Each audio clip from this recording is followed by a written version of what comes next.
Hey, stories of the Soul fam. We've got a swoon-worthy love story for you today.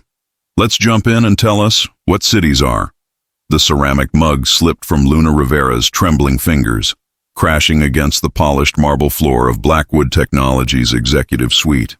Coffee splattered across expensive Italian leather shoes, but it wasn't the ruined beverage that made her heart stop. It was the small, worn photograph that had tumbled from her apron pocket, sliding directly toward the man standing behind the imposing glass desk. Oliver Blackwood, CEO of one of the country's most innovative tech companies, bent down to retrieve the photo before Luna could react. His dark eyes, usually sharp with business focus, softened as they took in the image. A young woman with Luna's same warm brown eyes smiled back at him from the faded print, her arms wrapped around a little girl who couldn't have been more than 8 years old. "I believe this belongs to you," Oliver said quietly, extending the photograph toward Luna.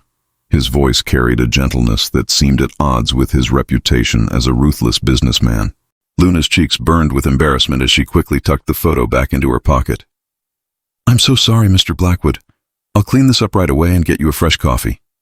She knelt to gather the broken pieces, her long dark hair falling like a curtain to hide her face. The photo was her most treasured possession, a picture of herself with her older sister Sophia, taken just months before the accident that had changed everything. She couldn't bear the thought of this intimidating stranger seeing her private pain. "Please, don't worry about the mess," Oliver said, his tone unusually gentle. "Are you hurt?" Luna looked up, surprised by the concern in his voice. Their eyes met for the first time since she'd started working the coffee cart that served the building's upper floors 3 months ago. She'd always kept her head down, focused on her job, trying to save money for art school while supporting herself and sending what she could to help with her sister's medical bills. "I'm fine," she managed, though her hands were still shaking slightly. "Just clumsy." Oliver studied her face, noting the shadows under her eyes, the way she seemed to carry the weight of the world on her small shoulders. Something about her reminded him of someone he'd lost long ago, a gentleness that the business world had tried to steal from him, but never quite succeeded. "You work for Premium Coffee Services," he observed, reading the logo on her uniform. "How long have you been coming to our building?" 3 months, Luna replied, standing and smoothing her apron. "I serve the 15th through 20th floors. Usually your assistant handles your orders." "Janet's been out sick this week," Oliver explained. "I'm glad she was. Otherwise, I might never have met you properly." Luna felt heat rise to her cheeks again. Oliver Blackwood was even more handsome up close than the business magazines suggested. Tall and lean, with dark hair that had just a touch of silver at the temples despite his relatively young age. His eyes held depths that spoke of experiences far beyond boardrooms and profit margins. "I should get back to my route," Luna said, glancing at the expensive watch on the wall. "The other floors are expecting their afternoon service." "What's your name?" Oliver asked before she could leave. Luna Rivera." "Luna," he repeated, as if testing how the name felt on his lips. "Like the moon." She nodded, surprised that he'd made the connection. Most people didn't think beyond the pretty sound of it. "I lost someone once," Oliver said suddenly, the words seeming to surprise him as much as they did Luna. "Someone who mattered more than anything else in the world. The photo you were carrying, it looked like it held similar meaning for you." Luna's throat tightened. She wasn't sure why this powerful man was sharing something so personal with her, but something in his tone made her want to respond with honesty. "My sister," she said simply.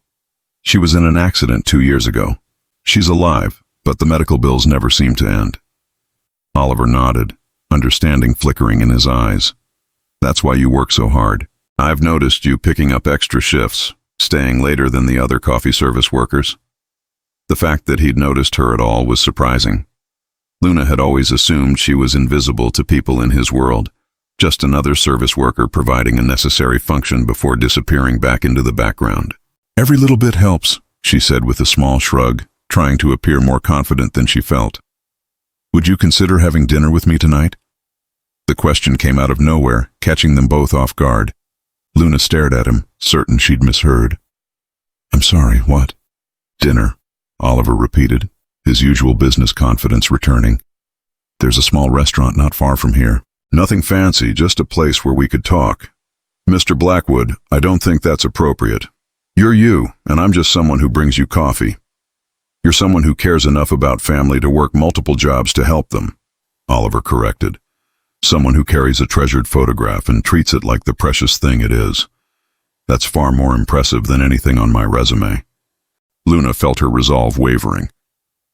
There was something in his eyes, a loneliness that matched her own, that made her want to say yes despite every logical reason to decline. I don't understand why you're asking me this, she said honestly. Oliver was quiet for a long moment, seeming to wrestle with how much to reveal. Finally he spoke, his voice softer than she'd ever heard it. My wife died 3 years ago, he said simply. Cancer. Since then I've buried myself in work, convinced myself that nothing else mattered.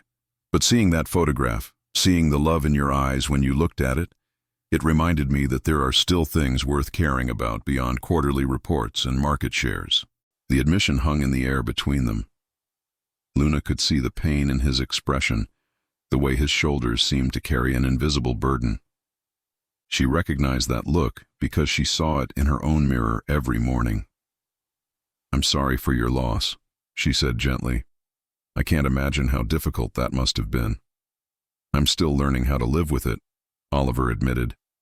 But today, for the first time in 3 years, I found myself wanting to connect with another person. Would you give me that chance? Luna looked at this powerful man who had just revealed his deepest vulnerability to her. A stranger. Something in his honesty touched a part of her heart she'd kept carefully guarded since Sophia's accident had turned her world upside down. I get off work at 6, she heard herself saying. But I should warn you, I'm not exactly used to fancy restaurants. Oliver's smile was the first genuine one she'd seen from him. Neither am I, actually. My wife used to say I had terrible taste in everything except her. The mention of his wife should have made Luna uncomfortable, but instead, it made her feel honored that he was willing to share that part of himself with her. There's a small diner 2 blocks from here, Luna suggested. It's not much to look at, but they make the best apple pie in the city. Apple pie sounds perfect, Oliver said. I haven't had homemade pie since my wife stopped baking. As Luna prepared to leave, she paused at the door. Mr. Blackwood, can I ask you something? Oliver, he corrected. And yes. Why me? You could have dinner with anyone in the city, models, actresses, other business executives. Oliver considered the question seriously. Because when that photograph fell out of your pocket, I saw something in your eyes that I haven't seen in my world for a very long time. Real love, real sacrifice, real humanity. In a life that's become all about numbers and strategies, you reminded me what actually matters. Luna felt tears prick at her eyes. No one had ever said anything like that to her before. She'd spent so long focused on survival, on taking care of everyone else, that she'd forgotten what it felt like to be seen as more than just her circumstances. 6:30 at Murphy's Diner, she said, her voice barely above a whisper. I'll be there, Oliver promised. As Luna left his office, she felt something she hadn't experienced in years. Hope. Not just the desperate hope that had sustained her through her sister's recovery, but something warmer and more personal. The possibility that maybe, just maybe, she deserved something good for herself.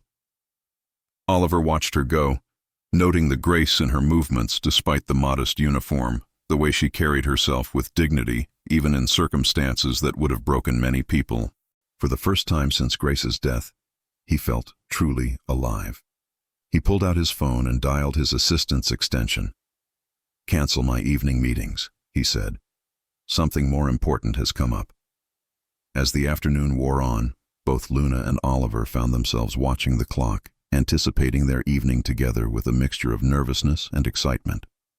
Neither of them realized that this simple dinner invitation would be the beginning of something that would. Luna stared at her reflection in the small mirror of the coffee shop's employee restroom, trying to calm her racing heart. In 30 minutes, she would be sitting across from one of the most powerful men in the city, sharing apple pie and conversation. The thought terrified and thrilled her in equal measure. Her phone buzzed with a text from Emma, her roommate and best friend since college. How did the interview go? Luna had told Emma she had an important meeting after work, not quite ready to explain that she was going on what might be considered a date with Oliver Blackwood. Even saying it in her own mind seemed surreal. Still happening, she texted back. We'll call you later. She'd changed from her coffee service uniform into the nicest dress she owned, a simple navy blue number she'd bought for her sister's last doctor's appointment. It wasn't designer or particularly fashionable, but it was clean and fit her well.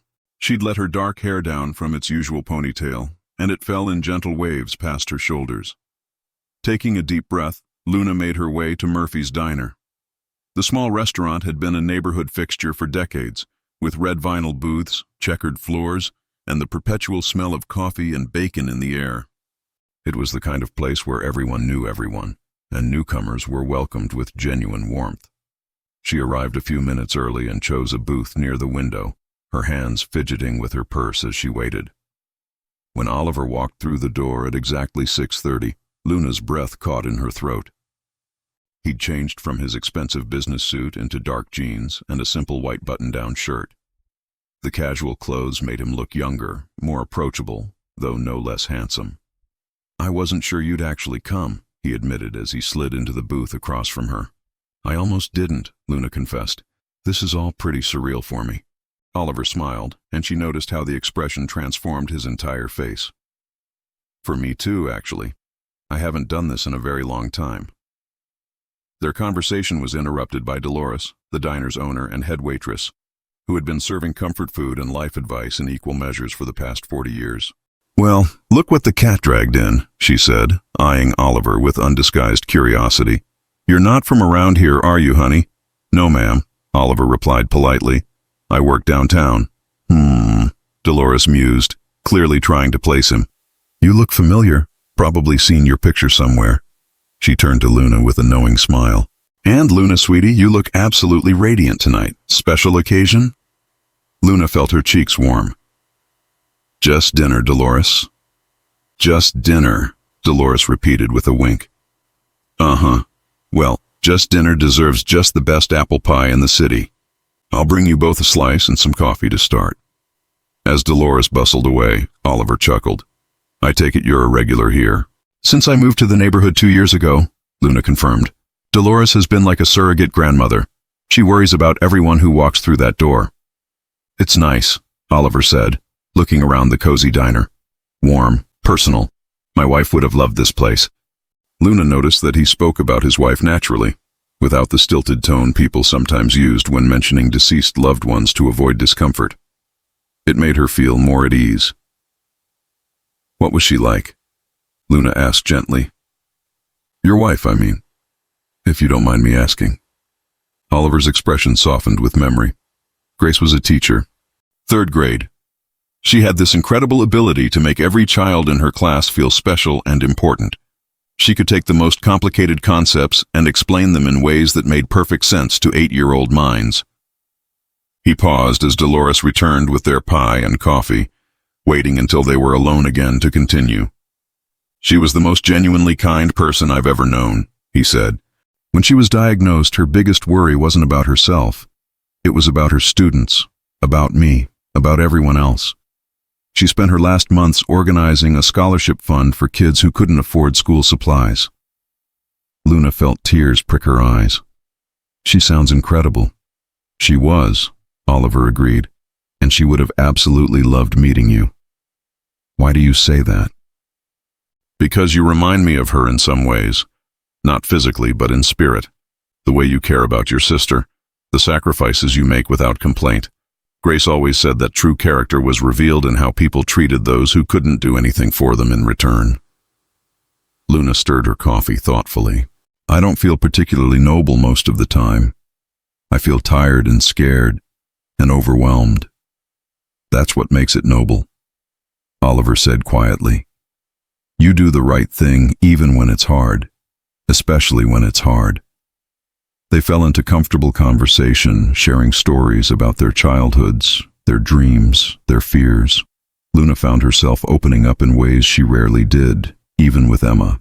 Oliver was an excellent listener, asking thoughtful questions and sharing his own experiences with surprising honesty. I wanted to be an artist, Luna confessed as they finished their pie. Before Sophia's accident, I was accepted to the prestigious Art Institute. I had it all planned out. I would graduate, maybe teach art to children, have a little studio where I could paint in my spare time. What changed your mind about going? Oliver asked, though he seemed to already know the answer. The accident happened 2 weeks before I was supposed to start. Sophia was in a coma for 3 months.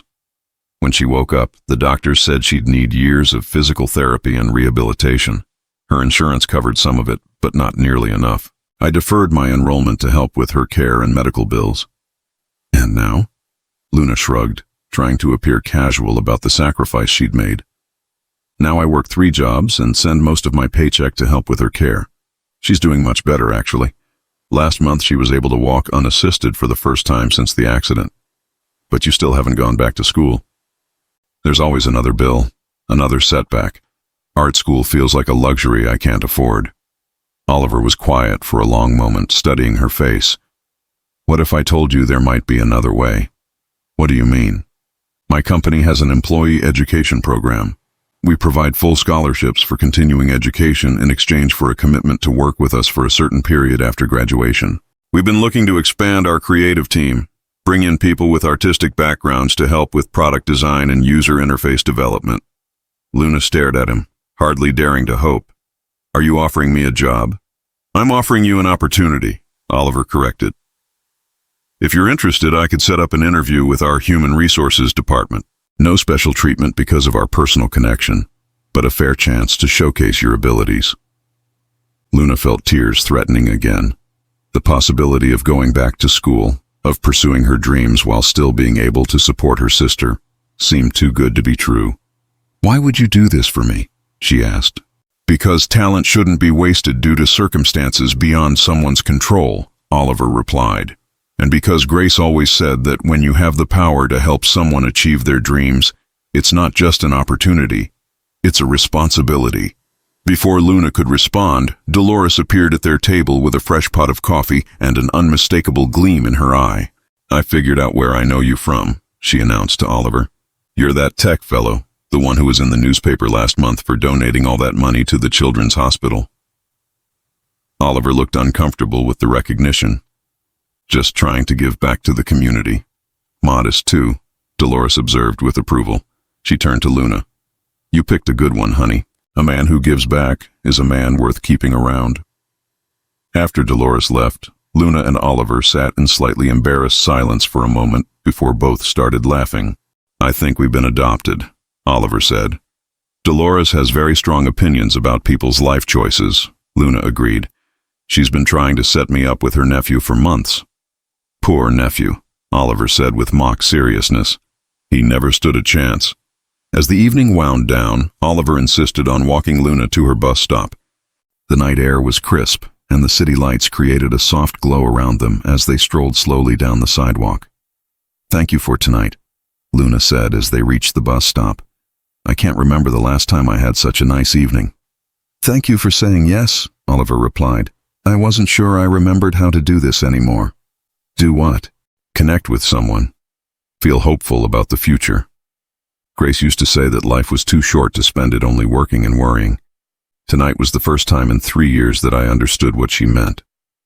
Luna's bus appeared in the distance, its headlights cutting through the darkness. She felt a pang of disappointment that the evening was ending. Luna, Oliver said as the bus approached. I know this is all very new and probably overwhelming.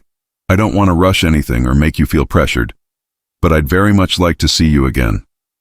I'd like that too, Luna admitted. But Oliver, I need you to understand something. I'm not sophisticated or worldly. I don't know anything about your world of business dinners and charity galas.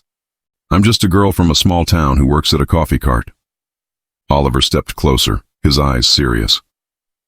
And I'm just a man who lost his way for a while and found it again when he met someone who reminded him what really matters. Everything else is just details. As Luna's bus pulled up to the stop, Oliver gently took her hand. Have lunch with me tomorrow, Somewhere quiet where we can talk more about the job opportunity and anything else you'd like to discuss." Luna nodded, her heart racing at the contact. "Okay, yes. I'll pick you up at noon from the coffee cart." As Luna climbed onto the bus, she turned back to see Oliver watching her with an expression that made her heart flutter. Through the window, she saw him pull out his phone, probably calling for his driver or a taxi. During the bus ride home, Luna couldn't stop smiling. For the first time in years, her future felt full of possibilities instead of just responsibilities. She thought about her sister, who always encouraged her to take chances and follow her heart. Sophia would be thrilled to know that Luna was finally opening herself up to something good. When she arrived at her small apartment, Emma was waiting with a cup of tea and an expectant expression. "So," Emma said, settling onto their second-hand couch, "how did the mysterious meeting go?" Luna sat down beside her best friend, still glowing with the warmth of the evening. "I think," she said slowly, "my life just changed completely." As she told Emma about her evening with Oliver, about the job opportunity and the unexpected connection they'd shared, Luna felt something she hadn't experienced in a long time. The belief that she deserved happiness and that maybe, just maybe, she was finally going to find it. Tomorrow would bring new questions and new possibilities. But tonight, Luna Rivera fell asleep with a smile on her face and hope in her heart. Luna arrived at work the next morning with butterflies dancing in her stomach. She'd barely slept, her mind replaying every moment of her evening with Oliver. The job opportunity he'd mentioned seemed almost too good to be true, but the sincerity in his eyes had convinced her that his offer was genuine.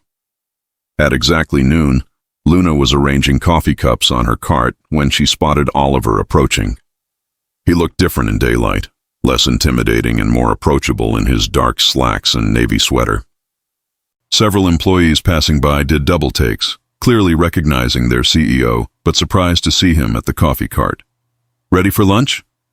Oliver asked with a warm smile that made Luna's heart skip.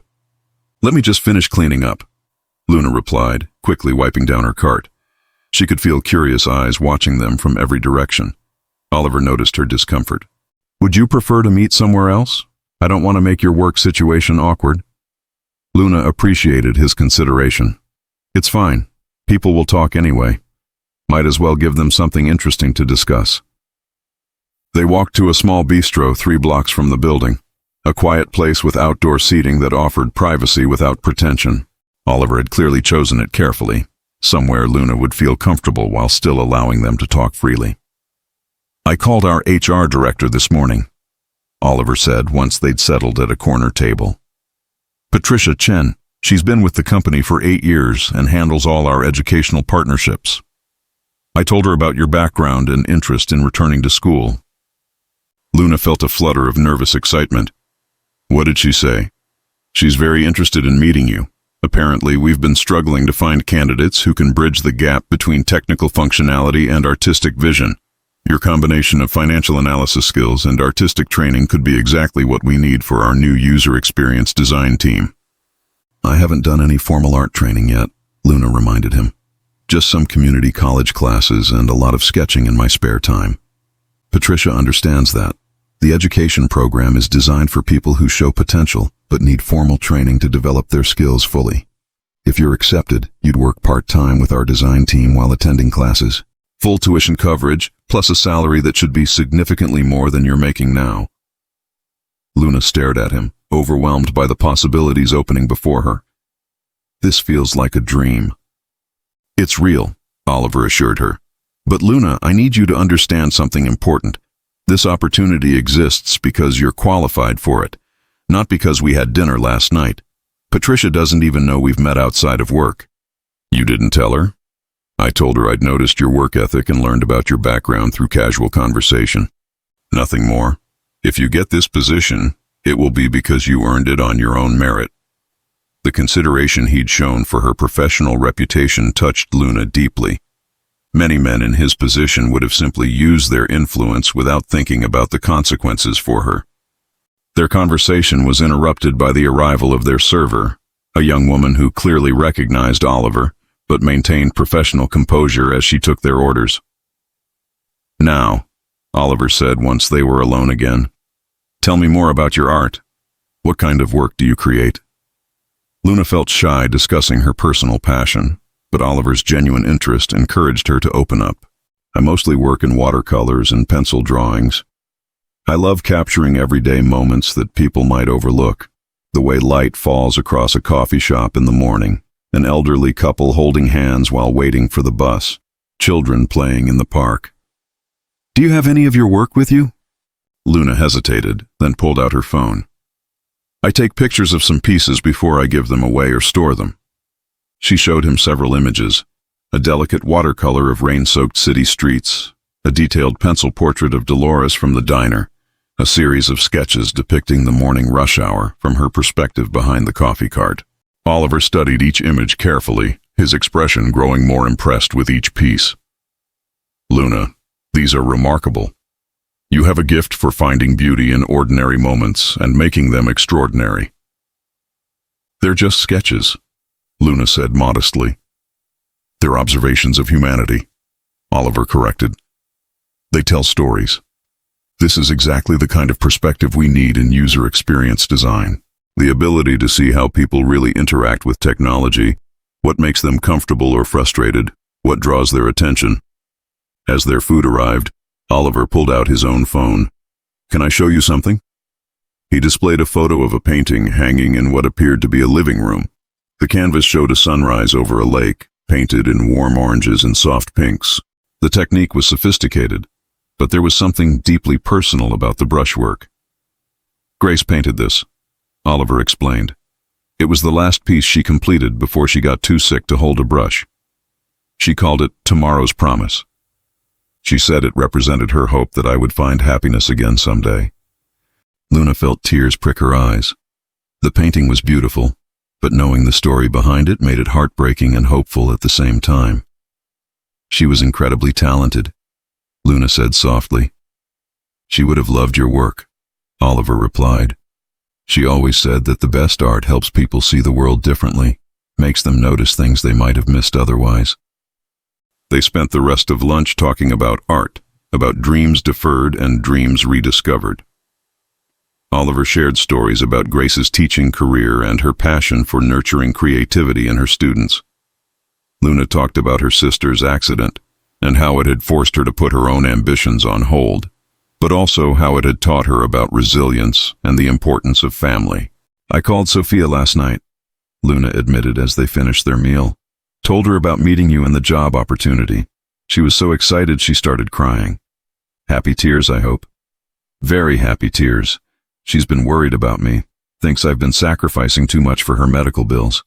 She's always encouraging me to date more, to pursue my art, to live for myself instead of just taking care of everyone else. Oliver smiled. She sounds like a wise sister. She is. Even before the accident, she was always the one pushing me to take chances, to believe in myself. When I got accepted to the Art Institute originally, she was more excited than I was. What does she do now? Is she able to work? She's a freelance graphic designer, working from home while she continues physical therapy. She's actually doing really well, much better than the doctors initially predicted. I think I've been using her medical bills as an excuse to avoid taking risks with my own life. Oliver reached across the table and gently touched her hand.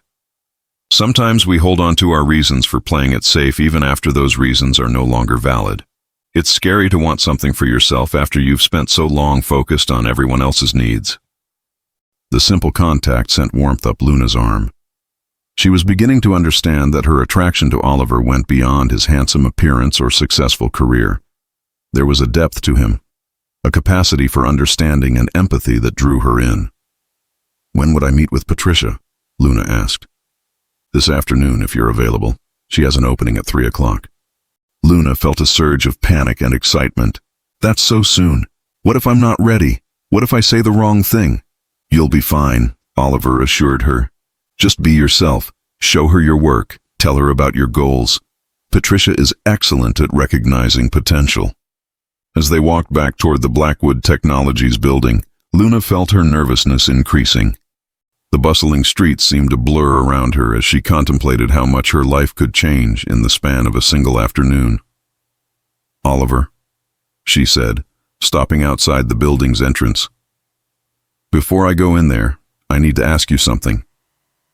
Anything. If I get this job, if we continue seeing each other, how do we handle the fact that you'll technically be my boss?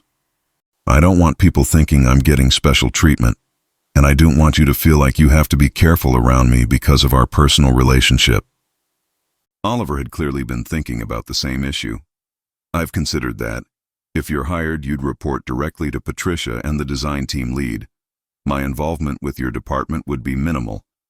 As for our personal relationship, we'll take it slowly and see how things develop. No pressure, no expectations beyond treating each other with respect and honesty. His answer reassured Luna. She appreciated that he wasn't trying to rush her into anything or making promises he might not be able to keep. And if things don't work out between us personally, she asked. Then we'll handle it like mature adults, Oliver replied. Your job would never be at risk because of our personal relationship, whether it succeeds or fails. I may be many things, Luna, but I'm not the kind of man who would punish someone professionally because of personal disappointment. Luna believed him. Everything about Oliver suggested a man of integrity, despite his powerful position and considerable wealth. Okay, she said, taking a deep breath. Let's do this. As they entered the building together, Luna caught sight of their reflection in the polished elevator doors. They looked like they belonged together, she realized. Not because of their clothes or status, but because of the way they moved in sync, the comfortable way they occupied the same space. The elevator ride to Patricia Chen's office seemed to take forever, and no time at all. Luna's heart was pounding as Oliver led her through the human resources department, past cubicles filled with busy employees and conference rooms where meetings were in progress. Patricia, Oliver called, knocking on an open office door. I'd like you to meet Luna Rivera. Patricia Chen was a woman in her early 40s with kind eyes and a warm smile. Her office was decorated with plants and family photos, creating an atmosphere that immediately put Luna at ease. Luna, it's so nice to meet you, Patricia said, rising from her desk to shake hands. Oliver has told me wonderful things about your background and interest in our education program. Thank you for taking the time to see me, Luna replied, trying to project more confidence than she felt. Please sit down. Patricia gestured to a comfortable chair across from her desk. Oliver, I'll take good care of her. Oliver squeezed Luna's shoulder gently before leaving. I'll be in my office when you're finished. As the door closed behind Oliver, Patricia settled back in her chair with an encouraging smile. So, Luna, tell me about yourself and what interests you about our program. Luna took a deep breath and began to speak, her initial nervousness gradually giving way to genuine enthusiasm as she described her artistic background, her career goals, and her vision for how art and technology could work together to create better user experiences. Patricia listened intently, asking thoughtful questions and taking notes. When Luna showed her portfolio of artwork on her phone, Patricia's interest visibly increased. These are impressive, Patricia said, studying the images carefully. You have a real eye for human behavior and emotional connection. That's exactly what we need in user experience design. The interview continued for nearly an hour, covering everything from Luna's educational background to her long-term career goals. Patricia explained the details of the education program, the expectations for program participants, and the potential career paths within the company. I have to be honest with you, Luna, Patricia said as the interview wound down. We've been looking for someone with your specific combination of skills and perspective for months. Your financial analysis background gives you an understanding of business requirements, while your artistic training provides the creative vision we need. If you're interested in joining our program, I'd like to offer you the position. Luna felt her heart stop. Really? Really? You'd start Monday morning with orientation, then begin splitting your time between design team projects and evening classes at the Art Institute. We have a partnership with them that allows our employees to attend at a significant discount, which we cover completely. Luna felt tears of joy threatening to spill over. The Art Institute, her original dream school, now within reach after all these years. I accept, she said, her voice barely above a whisper. Patricia's smile widened. Wonderful. Welcome to the Blackwood Technologies family. As Luna left Patricia's office with a packet of new employee paperwork and a head full of dreams coming true, she felt like she was floating. The girl who had been serving coffee that morning was now embarking on a career that could fulfill all her artistic ambitions while providing financial security for both herself and her sister. Oliver was waiting by the elevator bank, his expression anxious but hopeful. "How did it go?" he asked. Luna's radiant smile was answer enough. "I got it. I actually got it." Oliver's face lit up with genuine joy. "Congratulations. You earned this, Luna. Every bit of it." As the elevator doors closed around them, Luna felt like she was rising toward a future she had never dared to imagine. And standing beside her was a man who had not only made this opportunity possible, but who was beginning to feel like he might be part of that bright future she was starting to envision. 3 weeks into her new position at Blackwood Technologies, Luna was beginning to find her rhythm. The mornings were dedicated to working with the user experience design team, learning software programs she'd never heard of and contributing her artistic perspective to projects that would eventually reach millions of users. The evenings were spent in classes at the Art Institute, finally pursuing the formal education she'd dreamed of for so long.